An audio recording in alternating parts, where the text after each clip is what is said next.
बिस्मिल्लाहिर्रहमानिर्रहीम and welcome to Kinder Stories. आज general knowledge series में हम जिस क्वेश्चन के आंसर को जानेंगे वो है कि हमारे दूध के दांत क्यों गिरते हैं, हमारे जो मिल्क टीथ होते हैं वो क्यों गिर जाते हैं। हमारे दूध के दांत उस वक्त गिरना शुरू हो जाते हैं जब हम तकरीबन 6 साल के होते हैं।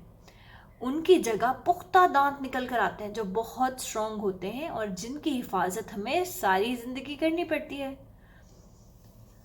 पुख्ता दांत जड़ में से छोटा सा बनता है, फिर ये बढ़कर दूध के दांत को बाहर की तरफ को पुश करता है और इसके पुश करने से दूध का दांत निकल जाता है और परमानेंट दांत जो है, पुख्ता दांत जो है, ये ऊपर आ जाता है। बच्चों के मुकाबले में बड़ों के दांत ज्यादा होते हैं। बड़ों के कुल 32 दांत होते हैं जबकि बच्चे और बच्चियों के कुल 20 दांत होते हैं। उनकी पिछली दाढ़ें खासे अरसे तक नहीं निकलती जो कि बड़ों के अंदर यहाँ पे होती हैं। जानवरों के भी नए दांत निकलते हैं।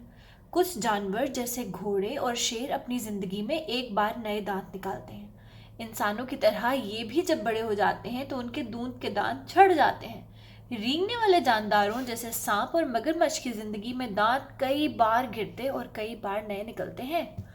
उम्मीद है कि आपकी इन्फॉर्मेशन में इजाफा हुआ होगा और आपको ये छोटी सी वीडियो अच्छी लगी होगी। अगर ऐसा है तो इस वीडियो को लाइक करें और अपने फ्रेंड्स के साथ शेयर करें। इंस्टाग्राम और फेसबुक पे हमारे फॉलो करें और हमारे चैनल को सब्सक्राइब करना बिल्कुल ना भूलें।